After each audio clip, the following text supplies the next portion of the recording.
Hey there, welcome to another episode of LifeDesign Plus, where we are mastering the art of living your authentic life. Today's guest is a special one. Bogumil Baranowski is a friend of mine, but I have been a long-time listener of his podcast, Talking Billions. Now, not only is Bogumil a podcast host, but he's also an investment advisor of over 20 years, helping families manage their generational wealth and extend their wealth on. We're going to talk about that in this episode. He's also an author as well. He surfs, he enjoys being outside. Bogumil is somebody that when I look at, he is definitely living his authentic life. And I was excited to have him on my podcast. I actually got to be on his podcast. The episode should be coming out soon. And when we got done, I knew I wanted more, and I wanted to learn more about his story versus me doing all of the talking. So in this episode, we talk about his growing up in Poland, how that shaped him, why he got into finance, and a bunch of other things. I do want to put one disclaimer out there. We mentioned a few stocks. Mainly, we talk about Berkshire Hathaway, more from the standpoint of Warren Buffett, Charlie Munger, and the experience of going to a meeting. But nonetheless, we mentioned an investment. It is not meant to be investment advice. It's not a recommendation. Bogumil puts that in there as well. But I want to kick this off with just the disclaimer from the financial side of any investment or strategy that might come up in this conversation is not meant to be a recommendation. Talk to your financial advisor to figure out what is best for you. Okay, so let's get to this awesome conversation with Bogumil.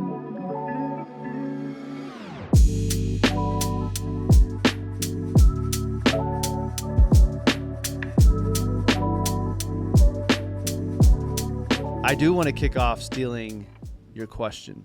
And I haven't gone through all of the podcasts that you've been a guest on, but you open up with a question I think is really cool about asking your guests about their childhood.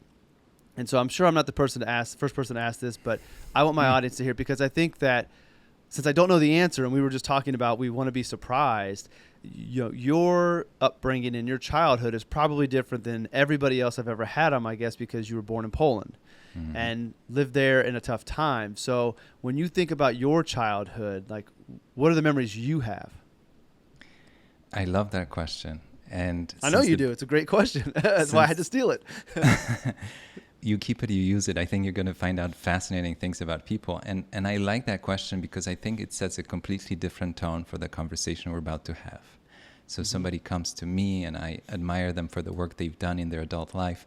But I feel like I can learn so much more about them, asking about those early days. And I'm fascinated with the personal why. Why do you do what you do? And I know that it evolves, and you and I spoke about it. I'm sure we'll talk about it today. But I feel like you can find the original idea for what you're doing now in those early days. And my guess, there are moments where we both kind of tear up, choke up, because we reveal something that is just fascinating and cool to see about the reason why they do what they do. But you asked me about my childhood. So I was thinking about the question from a different angle. I kind of want to take it in a different direction today than I've ever taken it. A lot of kids and a lot of friends that I talked about childhood, it's kind of a linear experience. They can't tell between the age of 9 or 10 or 11 and 12, maybe this practice, maybe this sport, maybe this friend, maybe that school. But my childhood is split into two halves if you consider the age of 18 as the end of childhood, right? So there was a time when Poland was in the Cold War period, a communist country with a centrally planned economy, and very, very different than the rest of the world I got to experience later on. And then overnight, when the Berlin Wall fell, Poland changed. Almost like a princess waking up from a bad dream to a whole different reality. So that's why I have a vivid memory of one side of the experience and the other side of the experience. And I was about the age of 9 and 10 when the changes were happening. But as a kid, when you grow up, and I want to bring up a book, a paper that was written years ago. It's called The Inheritance Experience by Joni Bronfman. She comes from the Seagram family, Seagram fortune. And she wrote something in that book that resonated with me, although I didn't grow up with an inheritance. But she says how we grow up with a certain experience and we feel that the whole world is just like that. And that's how I was growing up in Poland. The stores were empty. I walked with my grandpa to pick up little cards so that we could go shop in stores because there was a shortage of products.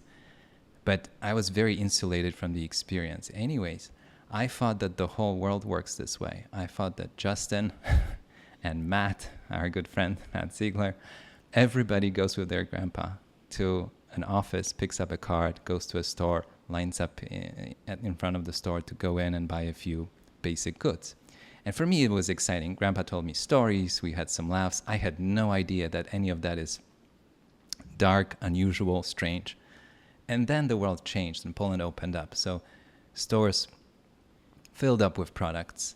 The borders opened up.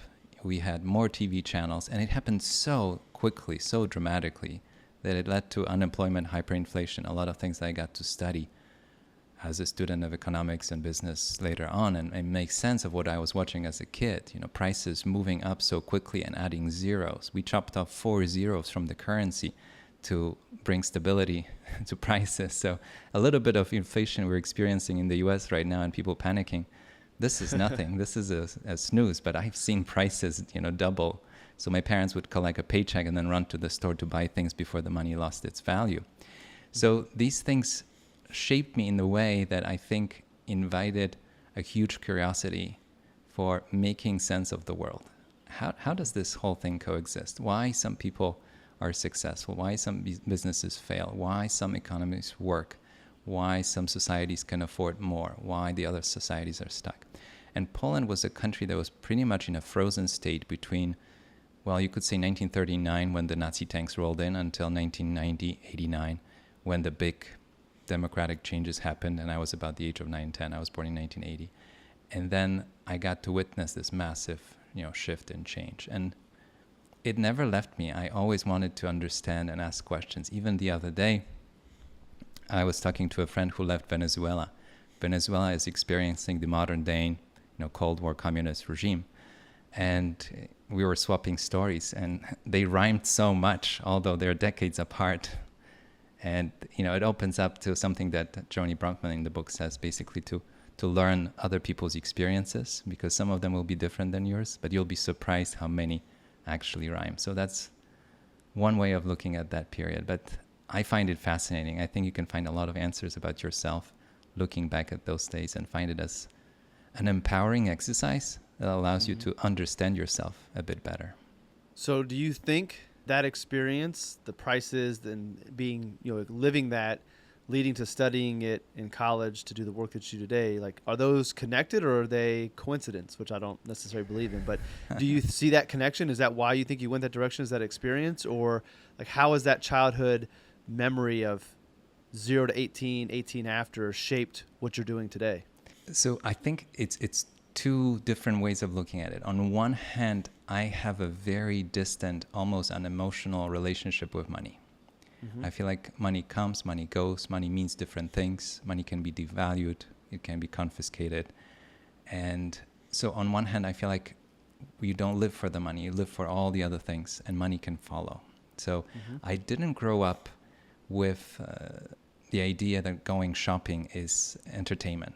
I have friends, and I'm getting more comfortable with the idea that spending money is enjoyable, because it's completely neutral to me. Shopping is there's a purpose. You go and you shop. There's an intention behind it, but it's not entertainment for me. So I think I was immediately set up to be a saver, which leads to investing and so on.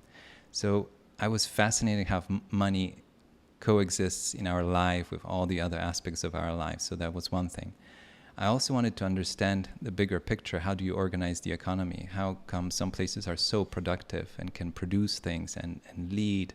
The United States in so many ways, it's leading on innovation and technology. Why not Poland? Poland made a huge leap in the last 30 years, but we didn't invent Netflix and Facebook and so on, right? So the US has a huge advantage. I write about it in my book, Money, Life, Family, how the US has a perfect location between two oceans, friendly neighbors, no wars on the continent for so long, people wanting to come in, offer talents and so on, and we can talk more about it. But the other big thing that I want to highlight, Justin, the kind of work that I do, I do investing, stock investing, but I do it for families with multi-generational wealth. And I grew to appreciate the fact that wealth can be created in a lifetime, but it can be passed on. And so many people experience the fact that they start from zero with every single generation. I have the aspiration and a question, what can we do to avoid it? So each generation doesn't have to start from complete zero. If you start with something, like many of my clients do, it gives you options, choices, freedom. you make decisions from a completely different place. You know, it's calm, it's collected. You can take a gap year if you want to as a kid. You're in no rush to make money the center of it all. Poland as a location, very poor location over the last 100 years. I'm hoping that the next 100 years are much more promising, but you had 2 world wars, you had 45 years of communism. If it wasn't burned down, stolen, destroyed, then it was confiscated. So it wasn't the place to preserve wealth. So you could be as smart as you wanted to be, but it didn't really matter. It had short periods of wealth creation with pretty brutal, dramatic wealth confiscation periods. And Poland is not unique. I've heard stories from around the world, including Venezuela, in the last few decades. So I was thinking of a place and a mindset that if I do acquire wealth in this lifetime, what can I do? And how can I go about it to have a chance to preserve it and pass it on to the next generation? And that's what my clients do. That's how they think. And I find it fascinating because you're building something that can outlast you. You're basically planting trees for other people to enjoy. And I find this idea fascinating, and I have a huge obsession on that topic, trying to understand what can we do to improve our odds of preserving that wealth beyond our lifetime. Well, that interest that you have sparked a question that I was going to follow up with. I wanted to stay on this topic of generational wealth because a lot of people talk about it now. I did an episode with my dad last week about authenticity being a buzzword. I think generational wealth is becoming a buzzword, especially on like social media, people trying to sell courses or teach you how to invest and all these things that they're using that because I think more of us want to be able to have that wealth to pass on and help out our future generations. So coming back to the fact that that's who you work with, people who have figured it out. And I know you're a student of anything that you do. So I'm sure you're studying their behaviors and how they got there to better understand so you can help more people. You know, I didn't prep this question for you. So what are some characteristics? What are some traits? What do you notice about the families that have this generational wealth? And maybe more focusing on the ones that have recently built it themselves as opposed to having it come down the generations. But if there's common threads from past generations to current, like what are you noticing that these people who have this generational wealth, what's common amongst them? So I spent a lot of time, as you mentioned, researching the topic and learning from people that I work with for the last 20 years. And I wrote the book Money, Life, Family, where I dedicated quite a bit of the book to that topic, basically trying to answer the question, how can we improve our odds? Nothing is certain. The world will surprise us in many ways. I say that I want to be the least wrong, and I come to this question and this challenge with the same attitude. What can we do to improve our odds? Now, you mentioned it's a buzzword, but there are families that have been practicing this for generations. And one of the families I interacted with at some point, the initial capital they created, the foundation, appeared when Beethoven was writing his symphonies. So, 200 years. So there are people that have done it and practiced it. And if it was a buzzword at a time or not, they didn't really care. And they don't care if it's a buzzword now or not. They will practice it.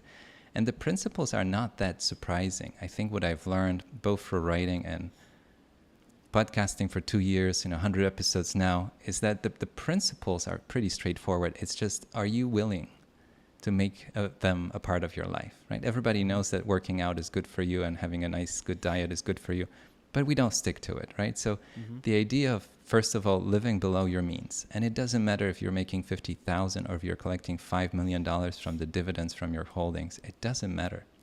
I had Fraser Rice on the show who said something that really hit me. And I mentioned to you how I get surprised, but sometimes a one-liner that I feel like somebody put in thousands of hours thinking about it.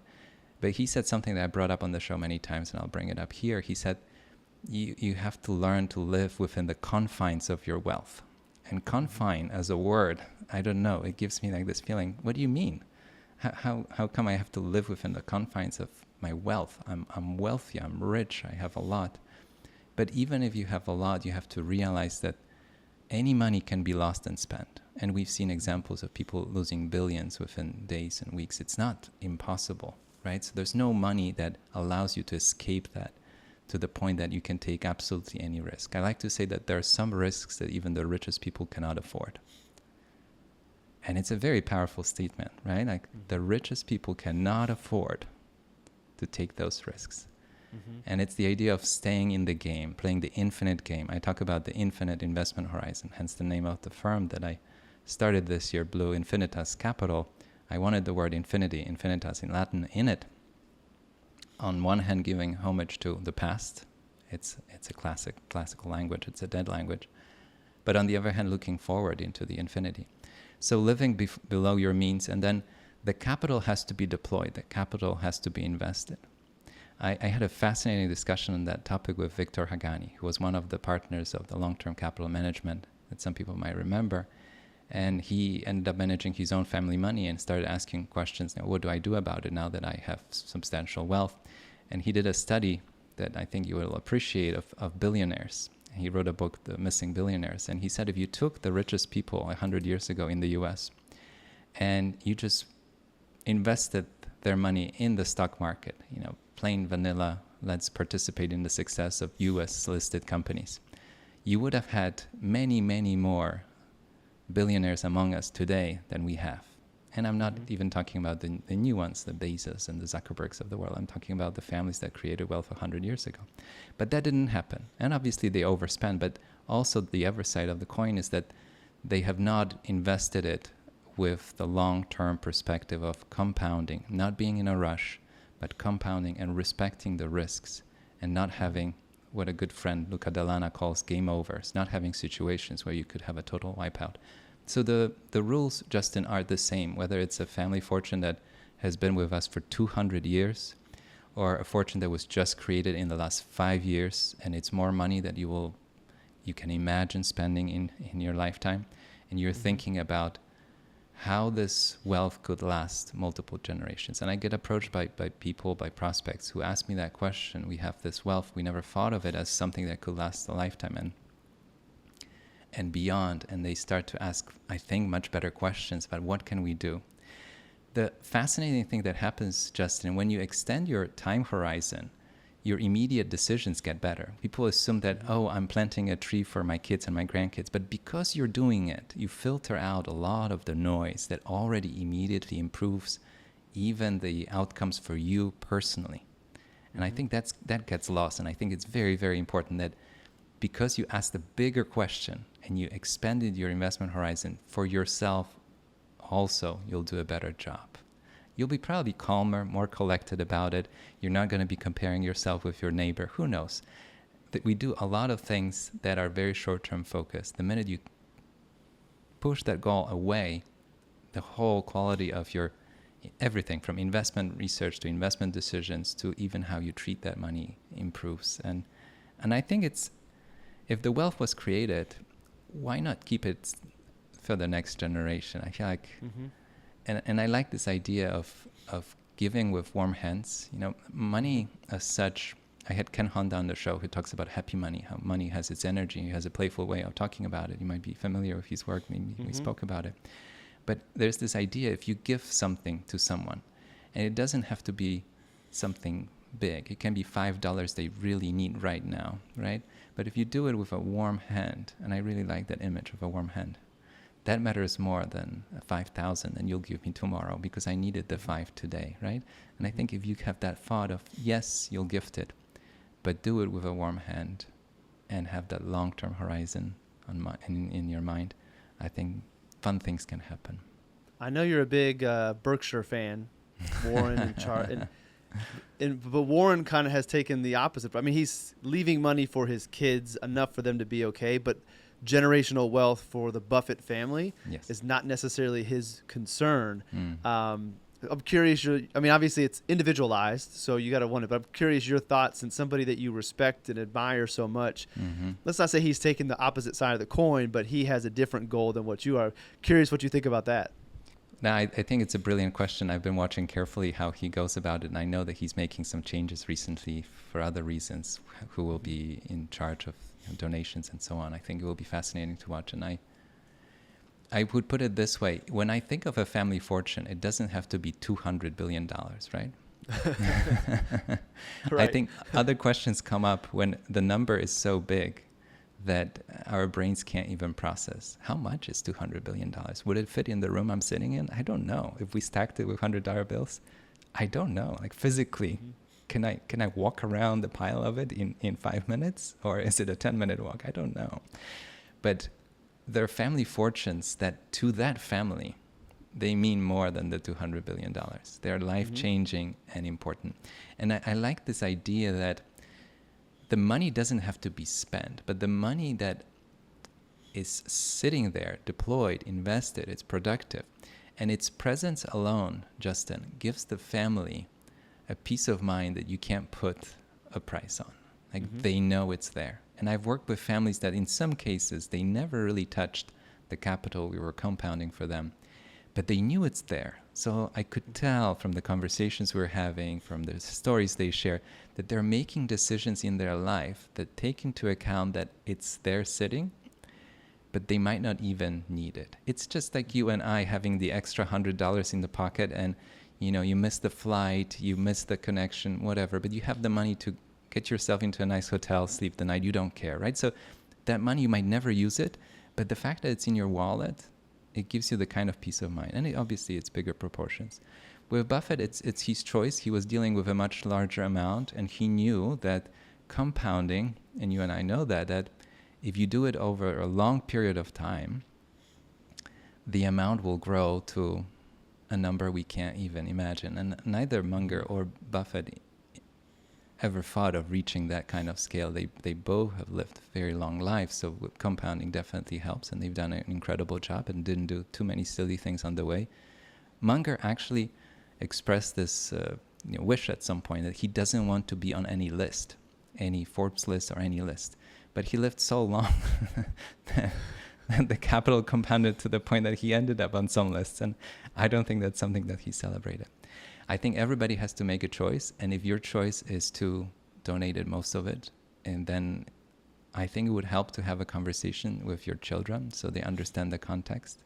And there's a school of thought around how you give, how you divide, and there are proponents of equally dividing it among children and so on, but it's a topic for yet another podcast. But I think you have to choose something that feels right for you, and there's no right or wrong answer here. If it feels right for your family and you feel like you don't have the need for the 200 billion, your family would be fine with a fraction of it.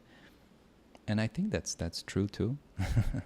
That's why when people say, so what does it mean to be rich? I think you will know the answer yourself. I can't answer it for you, right? Like somebody that has $10,000 in the bank and can say no to a boss feels richer than somebody that has 200 billion and has to show up on Monday to a meeting they hate.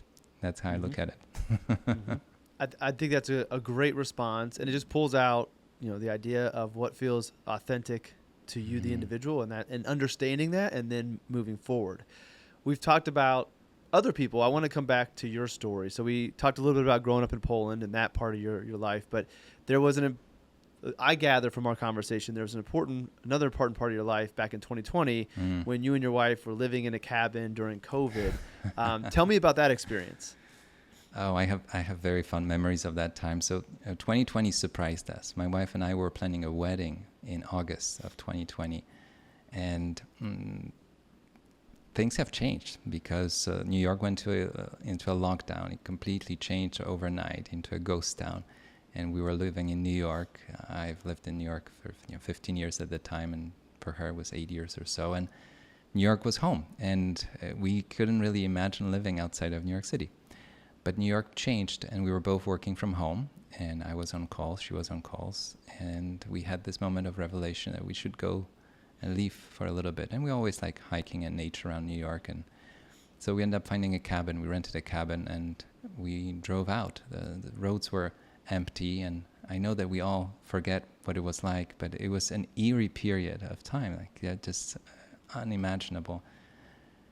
We were going on a walk around the city, and the police car drove up next to us and asked us to go home. And we just wanted to stretch our legs. So it felt like a movie, and I know that we all chose to move on, but I think a memory of it is still somewhere, and I think made me appreciate the little things and the little freedoms we have.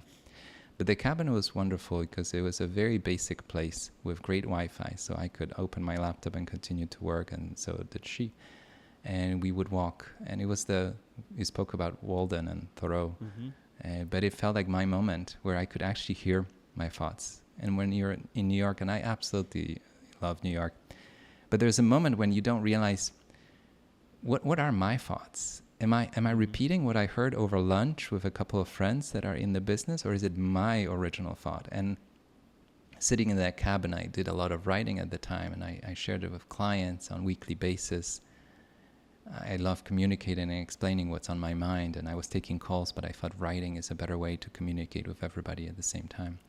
But Justin, I could hear my thoughts, and it was such a wonderful feeling where like there's nothing else happening. There were just the birds. I was sitting outside and I was taking a call with a few lawyers. We had something to address for a client, and somebody paused during that call, and I still remember. And somebody says, "Who has the birds on this line?" Because we all called in and nobody could see each other. And I said, "It must be me," because it was springtime and the birds were going crazy above my head.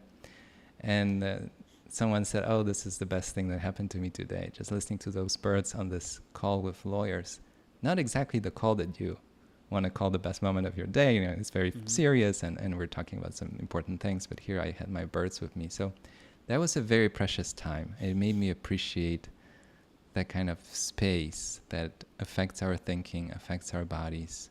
And we got more active. We started hiking more. We started cooking at home. So it was a very memorable time that made me appreciate some things that maybe I was missing out on living in the middle of Manhattan. So what brought you back to Manhattan? Well, the truth is I never went back. Okay.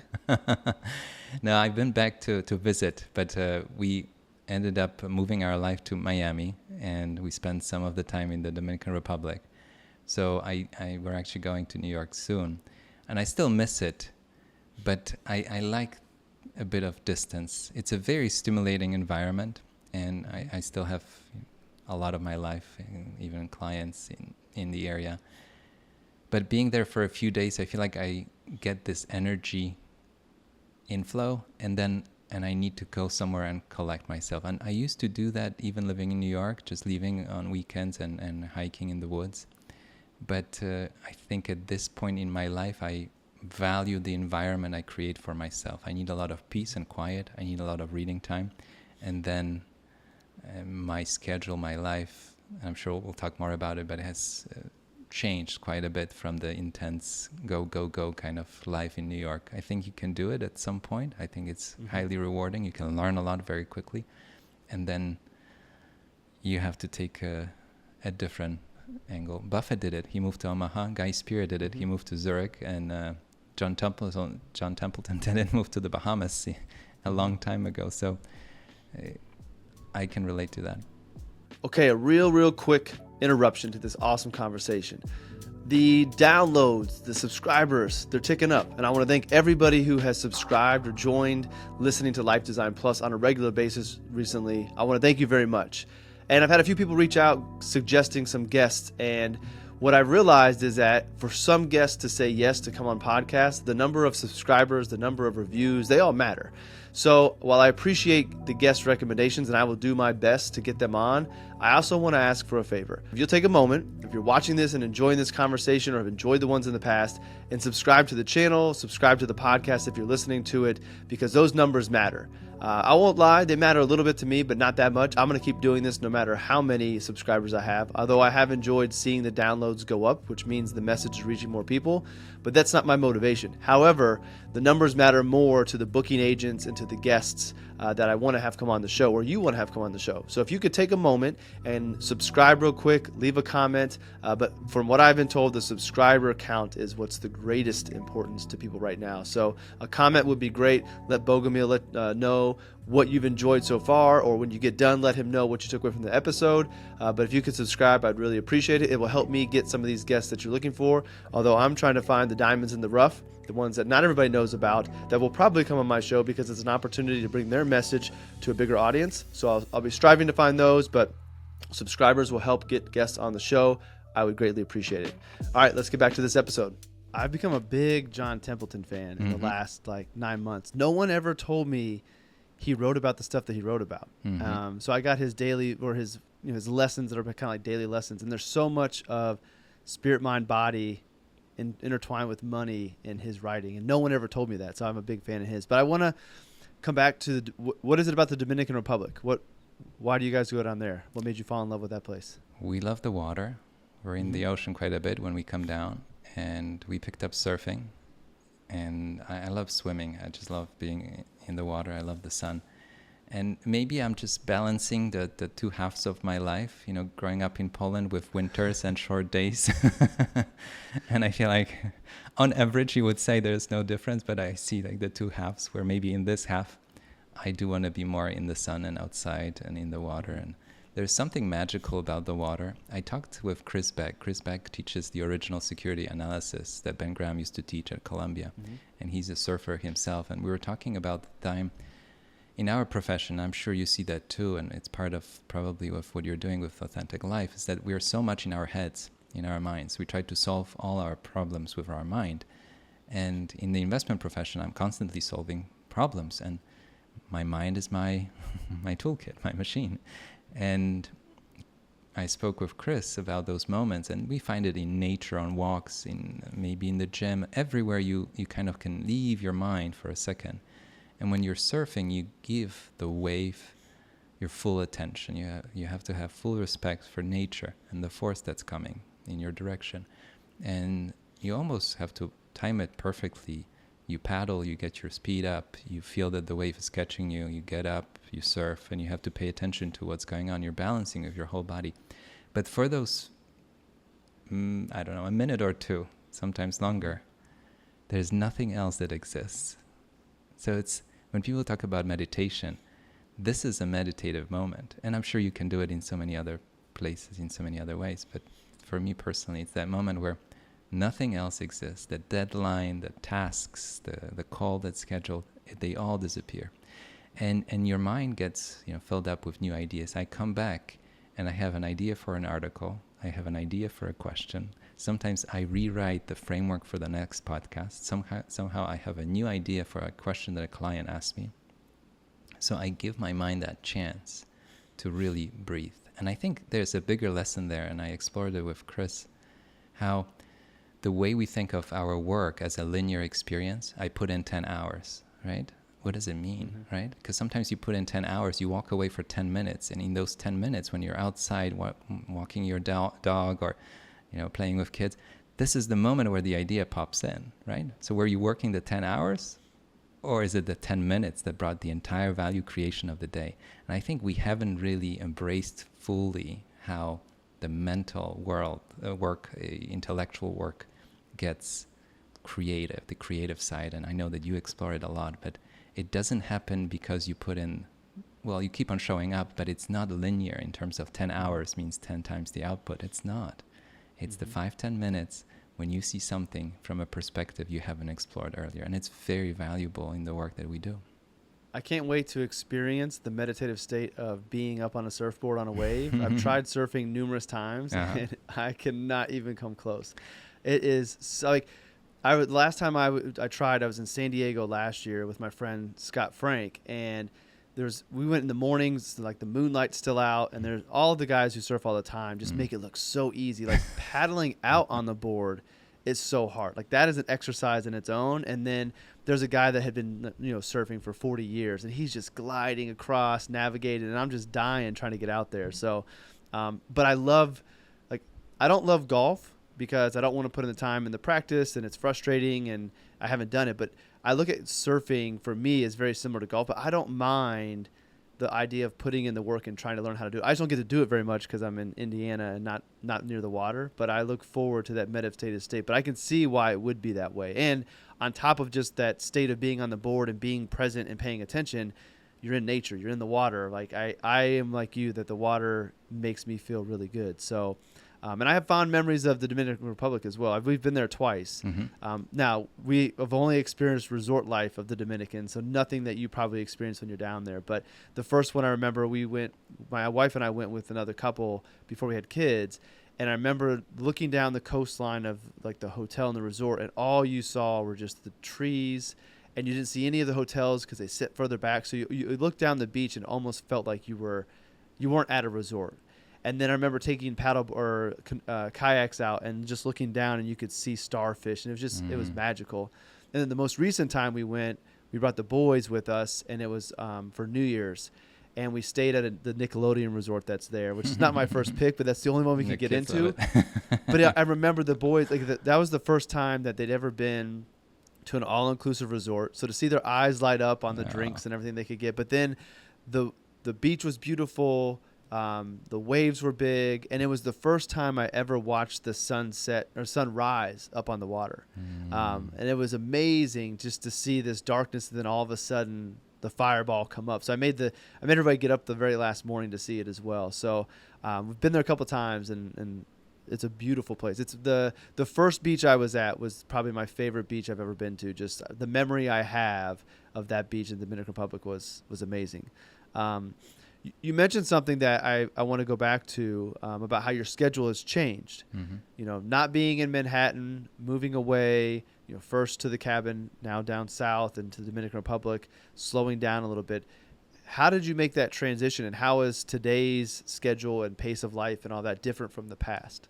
In so many ways. So I've been in the business 20 years, managing money for families. And the first 11 years I was at a firm that to me felt like large, but I know it's not a large firm. We had 40 people when I started, 140 when I left. And then I co-founded a firm with a few partners, and we managed it for 8 years. In the last year, I'm independent. And in the first firm, we had a lot of meetings because there are a lot of people and there are a lot of committees and a lot of things happening.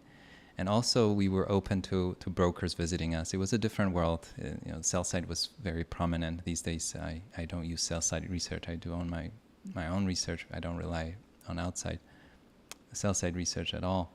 But we would have brokers visiting the firm. So you had scheduled meetings, then you had within the firm meetings. And I see friends that are still in very different fields, but they're all stuck in meetings. And I don't have a recipe, but I feel like it's not the way to go, that you give up your entire day to meetings. So I don't have those. I'm not like Buffett, who shows off his calendar. He has one appointment per month. I don't go that far. I do have things, but it's a fraction of what I used to have. So there's less of that. I also noticed that if you had any service provider, and I was in New York, the service providers were in New York, and they would invite me to lunch or invite me to drinks or invite me to dinner. And I politely had to say yes. So I had to have every holiday season, all the dinners and lunches with all the service providers. Now we do a Zoom call. A Zoom call, even if we have more to go over, it's an hour. But it's not, 3 hours of my day times 10, right? You give up a lot of time. So with a lot of guests on the podcast, we talk about money, but then we end the conversation with time. Like, time is the most precious asset. And I like this idea that the richest person in the world and the poorest person in the world waking up today, they have the same time. Oliver Berkman has a beautiful book for 1,000 Weeks, and he has a new book coming out, and he'll be a guest on the show later this year. I'm excited to talk to him about the use of time, and there's so many demands on our time. So I structure my week in a way where I have some things planned within a very limited window throughout the week. Some people might not notice, but it's a window. And then Mondays and Fridays, I leave completely open. And then the afternoons I have completely open. I do it for a couple of reasons. I spend half of my time researching new ideas or keeping up with the ones that we have in the portfolios. And the second half, talking to existing clients and potential clients and getting to know them, keeping up with what's new. It's very, very helpful in my process. I don't have any middleman. I know the clients and I know the investments. It's very important for me to have time for both. And when something comes up, like the other week, a client needed something, and we kind of had an open-ended phone call about something they wanted to hear my feedback about, and I could create that 2-hour block where I have nothing going on, and I said, let's just hop on the phone, let's talk about it, let's see how I can help. And if I was overbooked, overscheduled, I would say I'll be available 2 weeks from now on a Tuesday at 8 a.m. That's not how I want to operate. I'm needed today, and I'll make myself available today. It's something that has to be addressed today. And when I think of the nature of the work that I do, there's obviously the scientific, technical side to it, security selection analysis, building a portfolio management, but there's the human element to it that I think gets lost. Somebody brought it up yesterday. How do we teach empathy? Oh, it was Dave Spector, who helps families that manage businesses. he told me something fascinating. He said how, we can we teach empathy? And I told him, I think empathy, you just have it. I don't know if you can teach it. I hope we can teach it, but you just have it. And the work that I do, it requires a lot of understanding and empathy and being in the shoes of others. And sometimes not having the absolute definitive answer, but having questions that create the space for the both of us to figure it out. And that requires time. So I love having those open-ended blocks of time where if you need me, I can hop on the phone. You don't have to wait. Let's talk about it. And I feel like for clients, that phone call might mean as much as growing the size of the portfolio to a certain milestone. And I'm sure you've seen it in your line of work, that being a human and like a doctor that can sit down, let's talk it out. I'm nervous about this procedure. Walk me through it. I value that in that moment more than the fact that this will be a successful procedure. I just needed that moment to go in, and this will happen. And I want to be available for those moments. Yeah, that human connection and that, empathy and being there is really powerful. Like, when you said that, especially the doctor example, it made me think of when my wife had a meningioma back, I don't know, it was probably 10 years ago now, maybe a little bit longer. And obviously, thankfully, everything was okay. It wasn't cancer. But I remember, I don't have a lot of vivid memories of the past. Like, my wife is very visual on her memories. But I remember being in the doctor's office with the surgeon, and my wife is the type to think the worst, so she's not surprised by the worst. So she was naturally scared going into this. And I just remember the surgeon grabbing her hand and saying, "Look, this is what I do. I'm very good at what I would do, and you are going to be okay." And like, doctors don't usually say those types of things because there's so much unknown that can go on. But he could sense how she was feeling and that empathy, and just that moment that he took and stopped being a doctor and became a human being and told her that, like, immediately I could see the fear and the anxiety and the stress leave her. And I was so thankful for that, because I think that part of the reason she had a successful surgery and a successful recovery was she went into it without that fear. She went into it without that anxiety. And my belief of our thoughts create things, that if you go in understandably scared and thinking the worst, then it's more likely you might have some complications because your thoughts are really powerful and maybe brought some complications your way. But that one comment, that minute that he could have, glanced over, changed everything for her. And it was all because of empathy and listening and being a person, not just a doctor. So it is really powerful. And we do have the opportunities to do that in our profession, whether it's managing investments, and I manage investments as well, but a much more, I don't want to say basic, but just model portfolio aligned with risk tolerance, with goals, versus kind of more strategic, the way you do it for the family.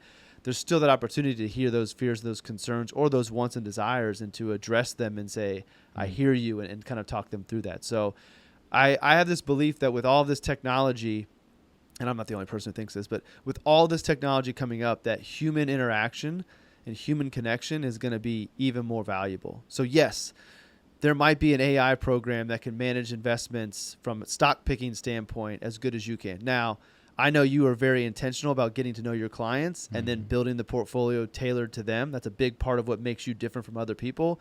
Technology may not be able to do that, but from a Sharpe ratio and alpha and all those things, they might get close. But I think that there will be a lot of people who still will want that human connection, that empathy. So it's going to make it even more valuable as we lean on technology more. A tangent I didn't think we were going to go on. I absolutely love it. And I do hope, that's my aspiration, my dream, that as the world changes, there is still room for that warm hand in a doctor's office. With a teacher, that you have a problem, you can sit down with somebody and somebody will walk you through it. With an investment advisor, with your lawyer, with your accountant. There are moments where you're stressed, where you're under pressure, when you have doubts, when you have worries. You need a human. A machine will not help you. And I think machines can get better and better. But with investing, I always say that anybody can buy a stock. Not everybody can hold it. And I think that's what gets lost. And the magic happens in the holding. I took some really difficult calls in March of 2020 from all kinds of people, friends in the business and clients. And I saw what a massive impact it had on our psyche and our emotions. And it wasn't just money. We were scared. We were told to stay home. We couldn't leave the house. We didn't know what's true, what's safe, what's not safe. If the neighbor coughing is the risk for us that we can't face, and on and on and on.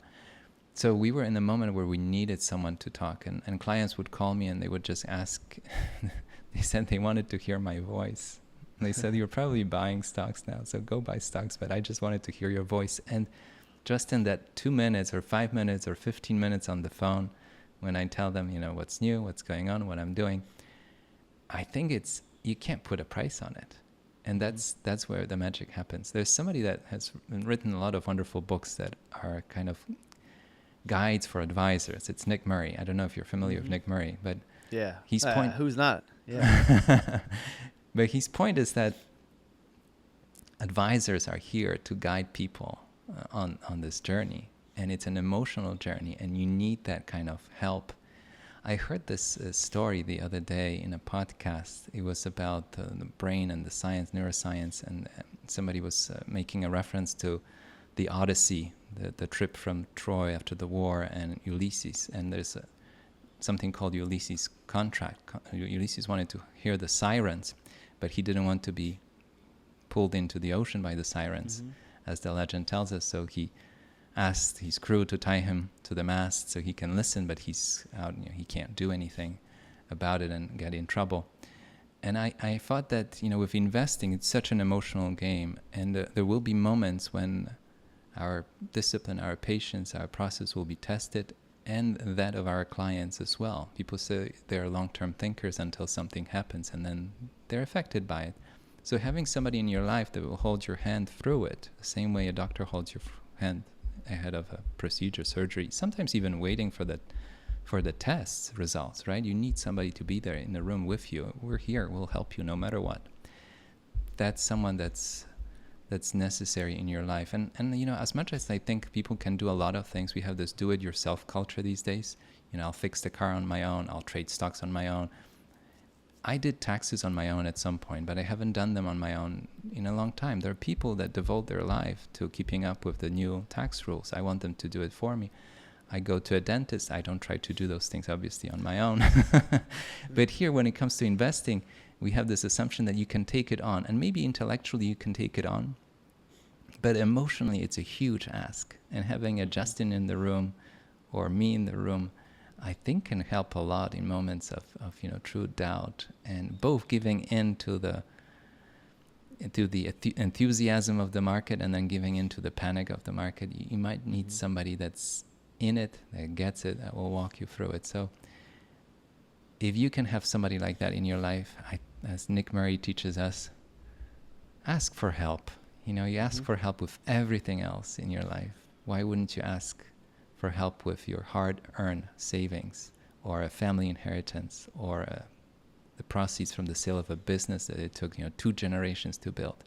You need all the help. I say that with wealth, there is no dress rehearsal. This is it. It showed up. It's in your face. It's right here. You have to make all the decisions. You can't just see how this is going to work out. No, you need to have a plan. You need to talk to somebody. And there are people that live it, breathe it every day, and they've seen 1,000 cases. Ask for help. And another connection to that is also, you and I can be, we care for our clients, and we want to see them succeed, but we also can be not without emotion, but less emotional about other people's money than we are about our own money. So I remember 2008, that was the first big crisis that I ever experienced. And I remember sitting across from my clients and even proactively calling them, telling them, hey, I'm aware of everything going on. The best thing is to stay the course. And I remember some nights wondering if it was the best thing to do was to stay the course. I read that, I believed that, but it was also kind of I wasn't sure. I think if it was my own money that I was managing, or my clients were managing their money, they definitely would have moved out. But because they had this third party that could take some of the emotion away and bring some more reason and bring some more academics to it, allowed them to stay in. And obviously that was the right thing to do, and move forward with it. I think, in the role of being an advisor or any type of individual that helps other people in the service world, it's important to be kind, empathetic and kind. And I know that you are very fond of kindness, and you have this concept of return of kindness that I wanted to hear more about. So I know I read the piece that you wrote about your visit to the Berkshire meeting, getting to ask a question, and in that you kind of talked about return on kindness. So tell me more about return on kindness. I can't see any other way of being than being kind. I just, it's not something that I choose. It's just the way I am. And, I say hello to people. I ask, how are you? And I actually want to hear. I got to know my coworkers and people at events because I asked the question. I cared.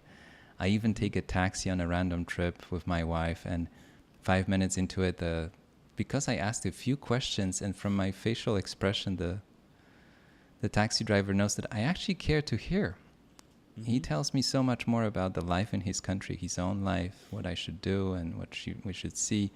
But it becomes a very personal experience as much as my podcast episodes are. So this is how I am. And when I went to Omaha, I came back and I was trying to summarize the experience. And I haven't been back before that time for a few years because of COVID. And I came back with this idea that what I really felt, it's a corporate event, and I've been to many corporate events, annual meetings, conferences, and this one is different.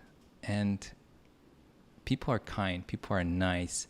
You take a shuttle from your hotel to the event, and you immediately start a conversation with people sitting with you.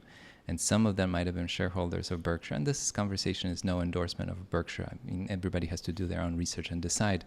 But I admire what Buffett and Munger have practiced as business owners and investors.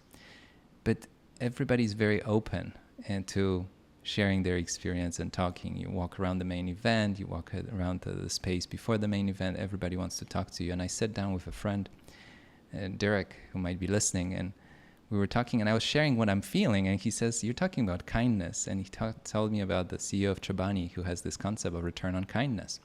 That kindness is yet one more thing that can compound in life. Capital, financial capital is like the tangible, visible thing that can compound.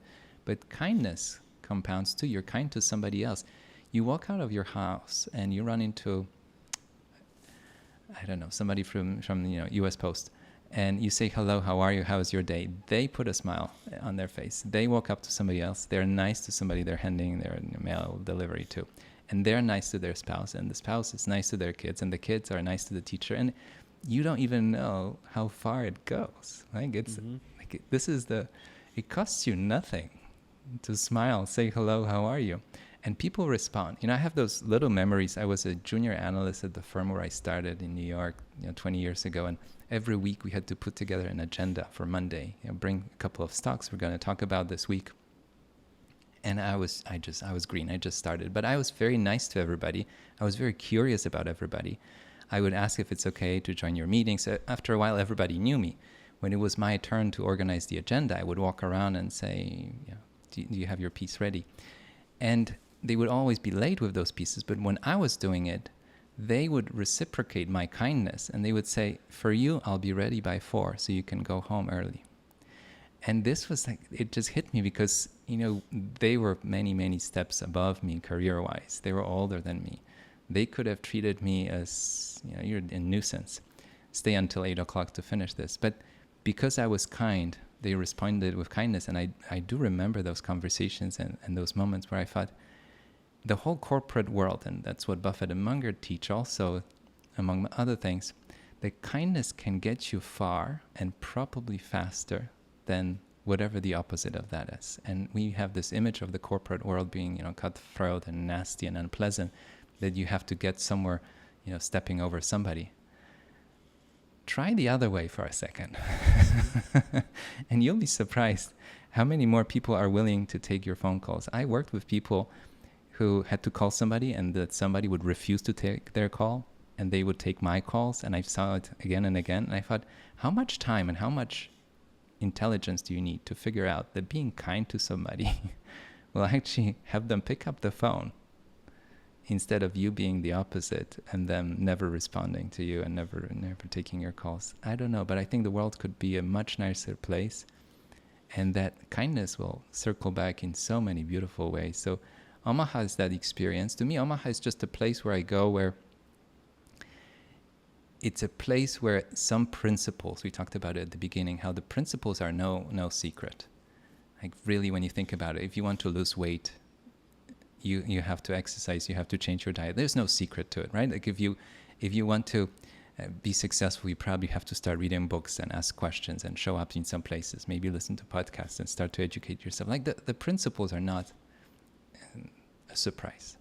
Now, actually applying them, it's tricky. So for me, going to Omaha is this opportunity to refresh my mind and consciousness and remember what are the things that really matter, and that there is a kind way of doing business, and why not practice it more? I think it would be a nicer world to live in.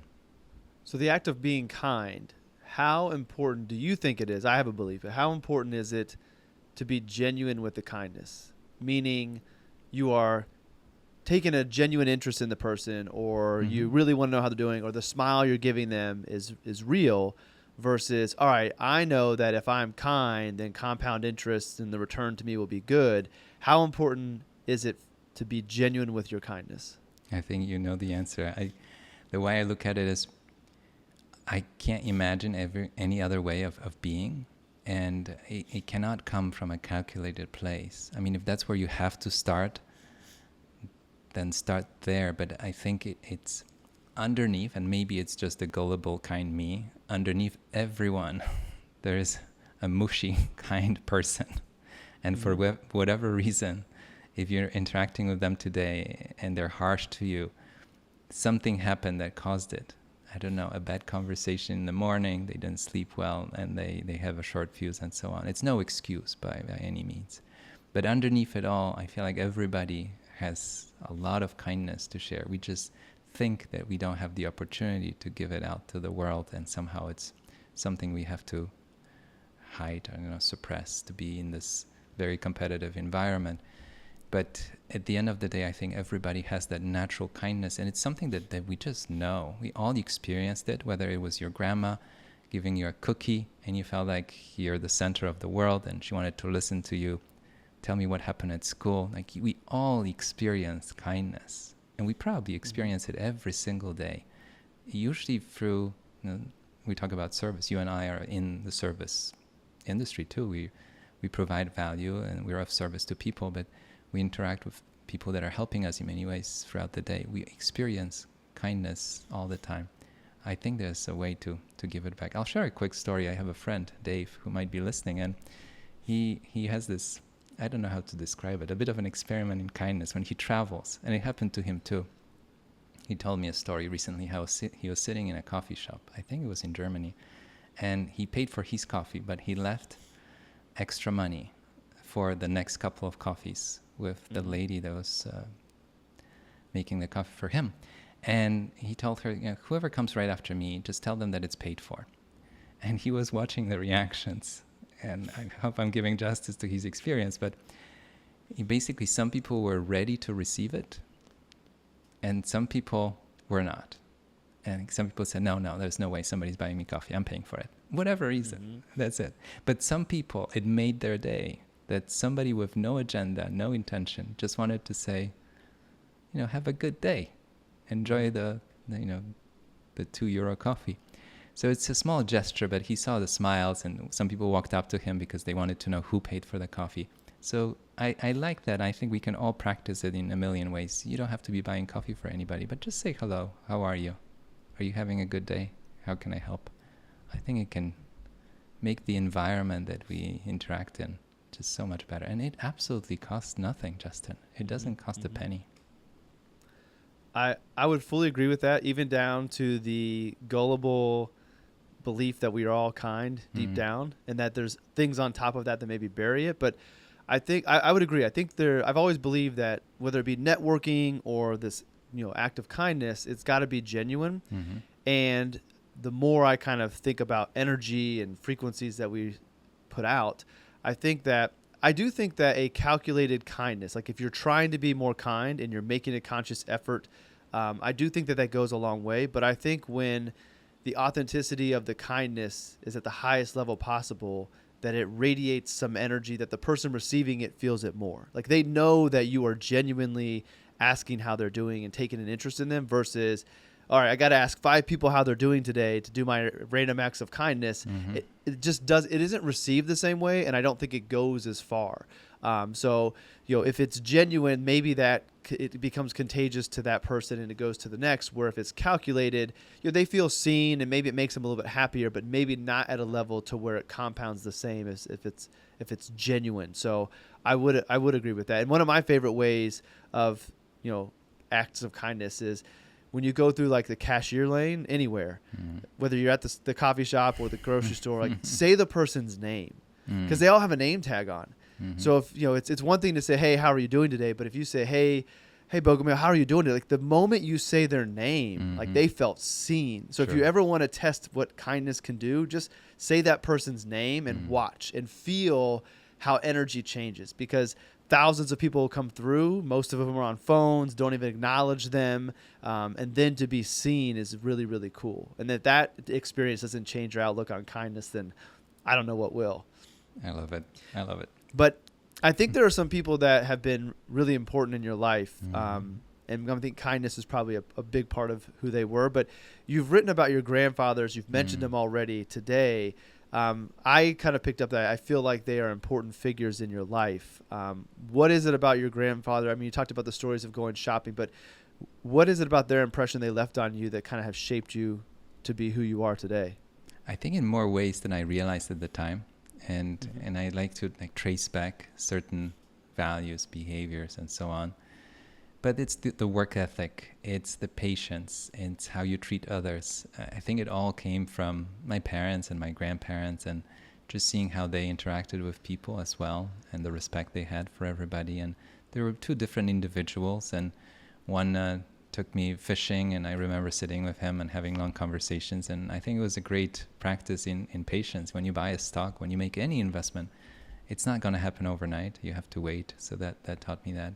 They told me little stories that at the time I thought they almost feel like fairy tales. When grandparents tell you stories and you feel like, oh, there will be princesses and princes in it. But then there's this moment where you realize that there's a deeper lesson behind everything they share.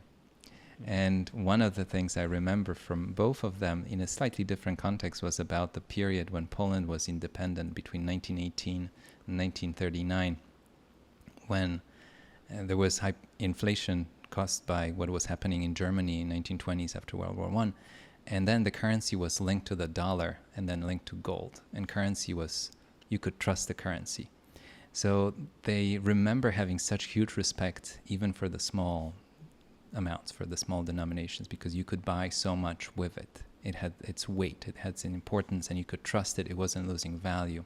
And I remember how one grandpa or the other would tell me stories how the parents would give them the coin, and there were still silver, or even probably not gold, but silver coins. The gold ones were very expensive, but you could go and buy things, and it had purchasing power. And then I was living through a period that was very different than their childhood. Money was losing value so quickly. So I was hearing stories that you talk about Nickelodeon and Disney, but they felt like Disney stories, but they were real experiences that they had. So I had this respect for money, respect for work, kindness towards others. And I heard those stories, but most of all, I saw their actions, how they interacted with other fishermen that walked up, and my grandpa would talk to them and how he treated them. And it was just things that I observed and embraced. And I have to mention my grandma, my dad's mom that's still with us. And I would go shopping with her, and she would have this intuitive perception of value and price, which is something that we talk about in investing. And people confuse the 2 terms. Not everything that has a price has value. And for grandma, she wanted quality. And in investing, we talk a lot about quality.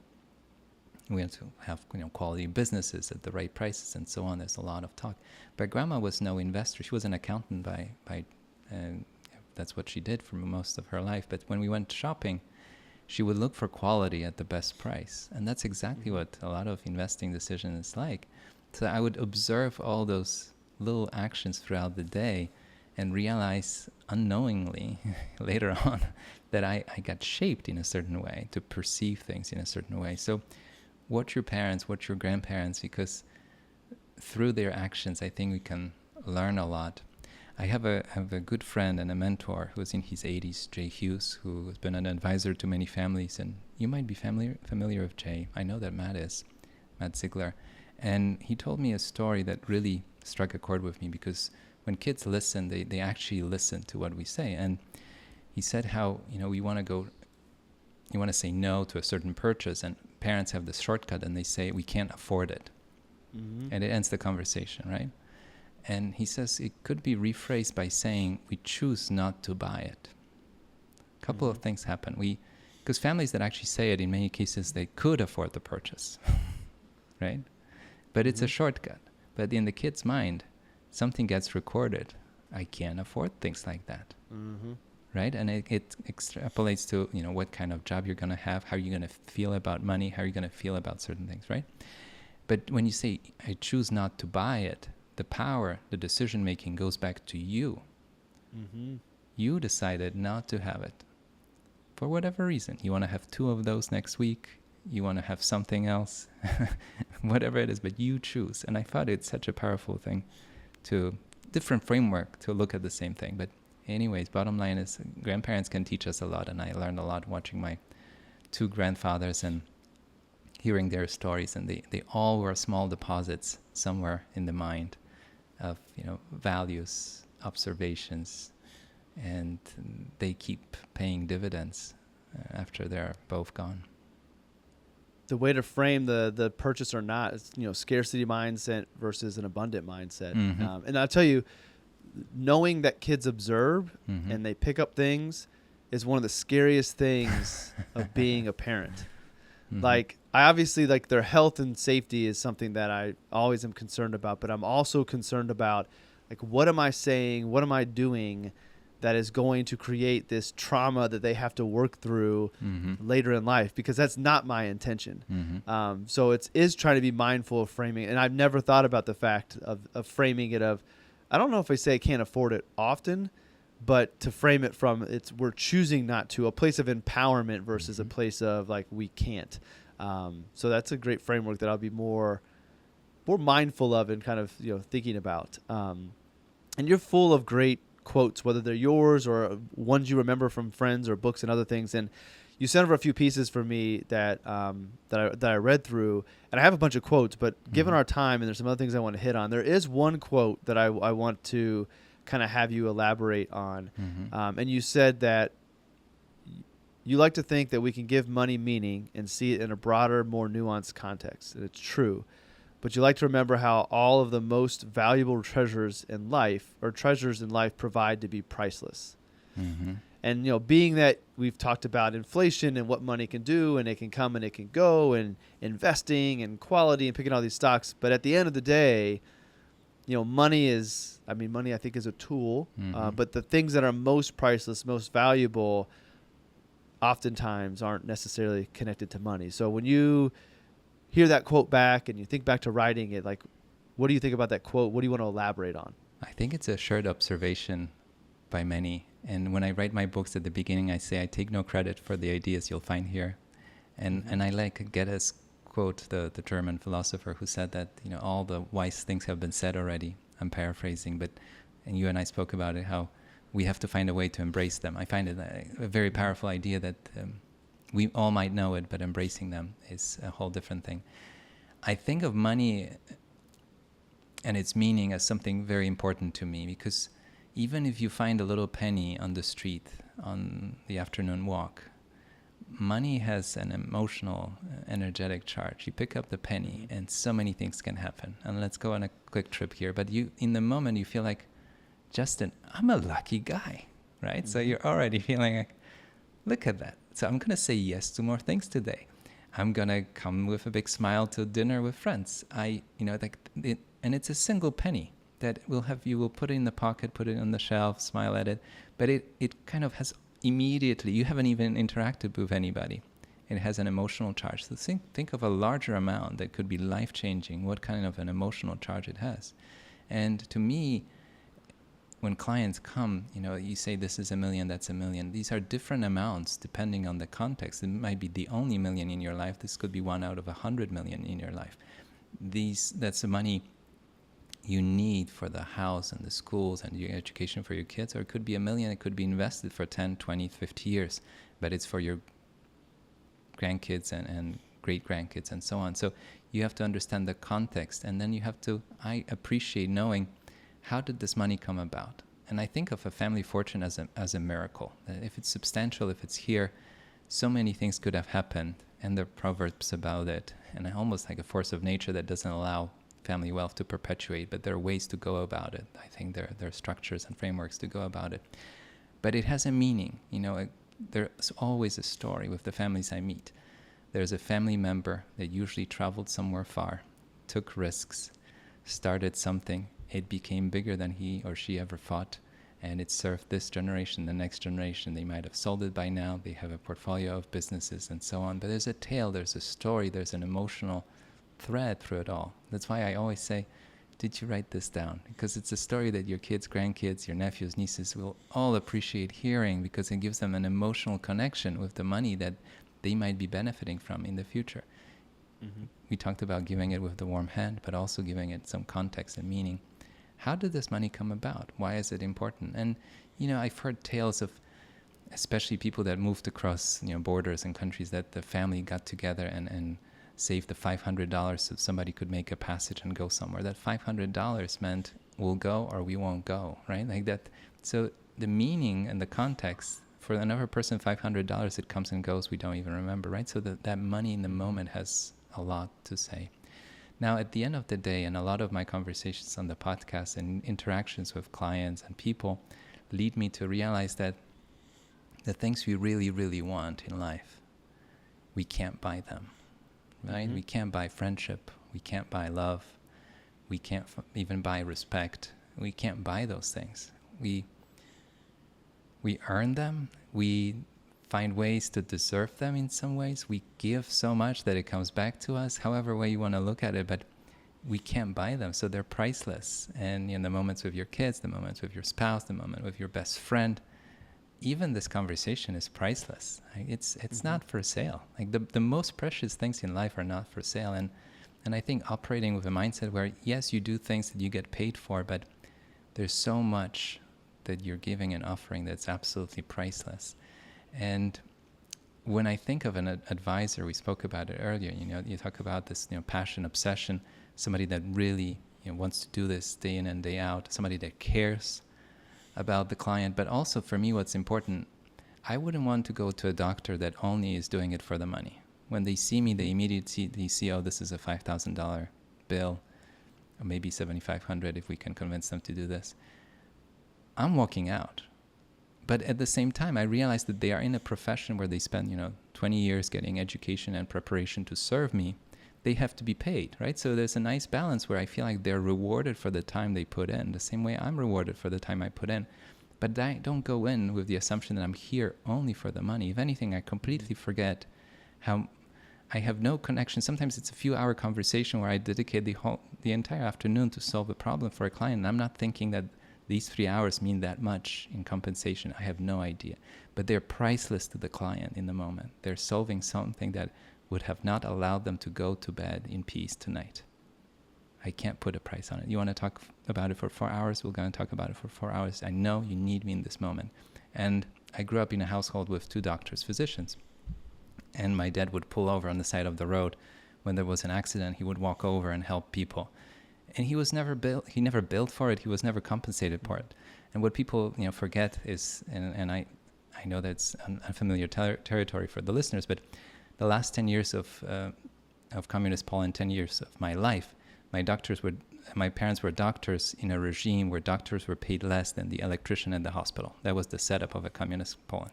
So my parents definitely did not go to this profession for the money. My dad would have made more money fixing people's TVs than saving lives. That was the setup of a communist country. And I think people should know it, because ideas of communism come back.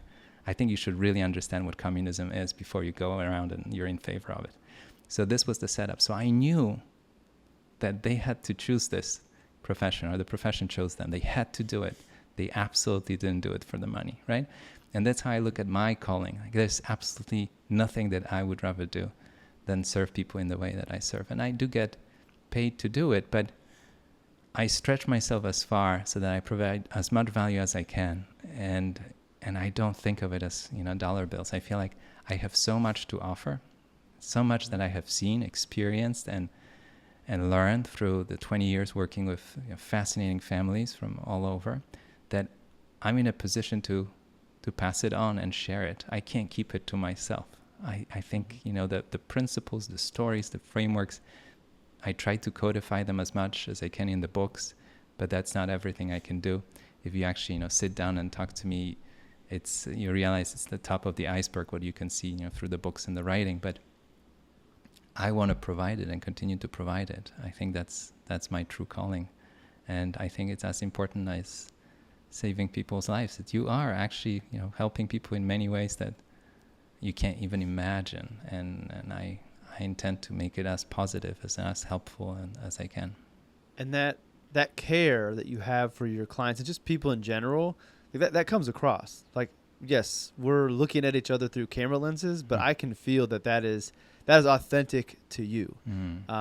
And I almost feel like I need another episode just to say, okay, how did you figure out that this is the life for you and this is authentic to you? So maybe in the future we'll do a short episode of just like, how did you know that this is the calling for you? Because I think a lot of people feel called to things and maybe they're afraid to pursue it, or they don't feel called and they're trying to find their way.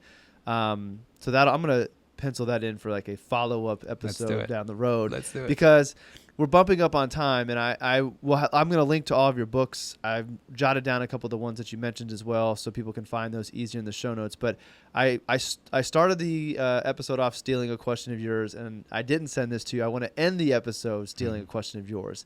And now, in this theft that I'm doing, I will only ask you these two questions to begin and end. Like, this is not going to be becoming a recurring question for me on the podcast, but I just think because you ask so many people, you get all these awesome answers. And I don't know how often we get to hear what your answer is, because being a great host, you don't one up your guests by sharing your definitions. So you end all of your episodes with asking your guests how they define success. So I'm sure you have heard some amazing answers, and maybe some of them have influenced your definition. But Bogumil, how do you define success? I love that question. I love asking it because it's a beautiful way to frame the conversation. We started at the very beginning. How did it all come about? Where did you come from? Tell me the story. And then we ended with, you know, looking ahead. What would you like out of this, you know, beautiful life, the beautiful presence you have on earth?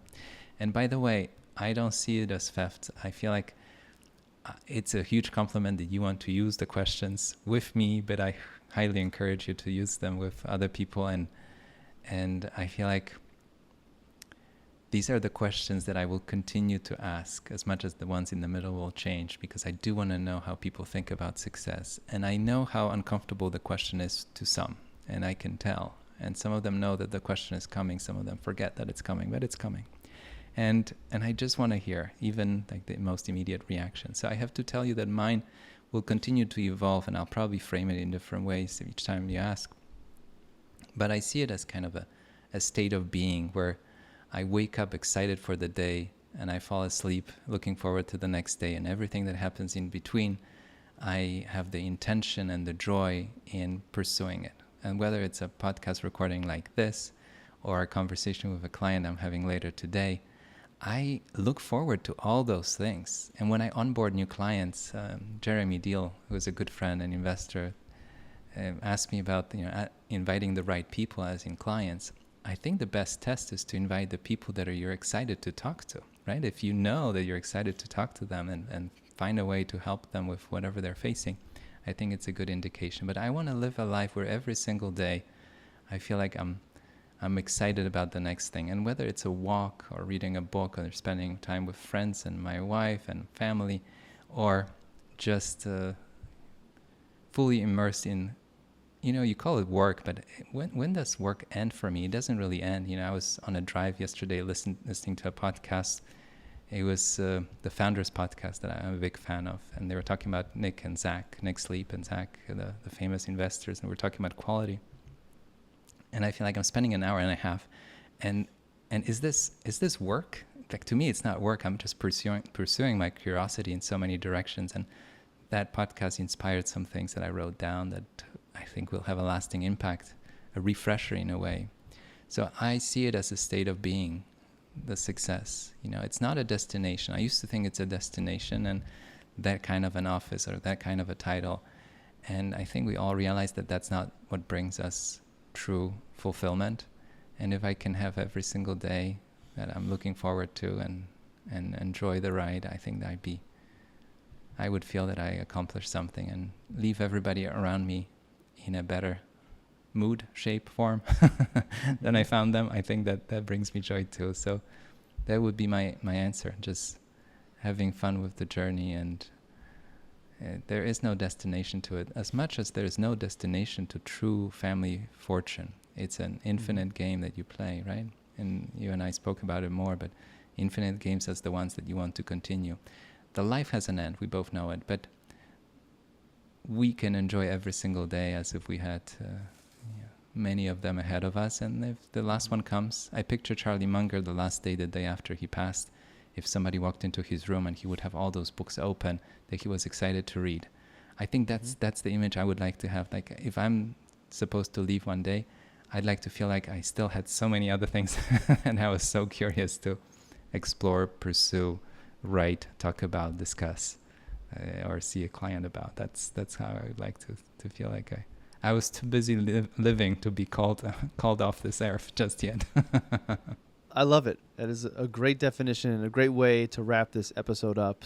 So, Bogumil, I want to thank you for taking the time and being generous with your time. I also want to direct people to your podcast, to your website, to your book. So I'll link to all of those, but if there's one place or anything you want to direct people to, where should I send them to in those show notes?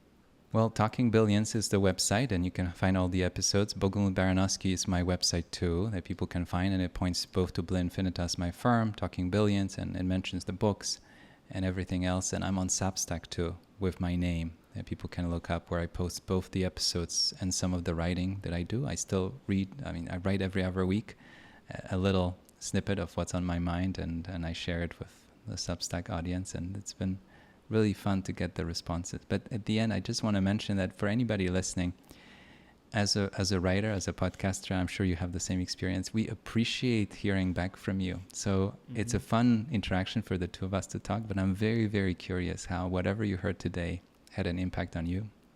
And I'd love to hear your story. And I read all my emails. I really do. And no, it's not outsourced. I do it. And even if it's a short answer, I read it, I heard you, I see you. So I would highly encourage anybody listening to drop me a few lines. And people write beautiful emails that I want to say thank you to everybody that has written, and thank you ahead to anybody that decides to write after listening to this. Awesome. And I'll make sure it's easy for everybody to do that. Those links will be in the show notes and in the notes on YouTube. So it'll be easy for you guys to find that. So one more time, Bogumil, it's been a pleasure to have this time with you. I've been looking forward to it since we recorded your episode for Talking Billions that I came on a couple weeks ago. So looking forward to more conversations in the future, whether it's in front of the camera or just over the phone or over Zoom, to keep on evolving with each other as we learn new things and have new experiences. So I appreciate your time, and thanks for sharing your story with us. Thank you so much, Justin. It was just a pleasure. The best it could have been. You're a wonderful host, but you know that you're a force of nature with all the things that you do, and I knew that I'm safe in your hands, and you'll take it in some fascinating directions, and you have. So I'm very grateful for this time. Well, thank you for that as well.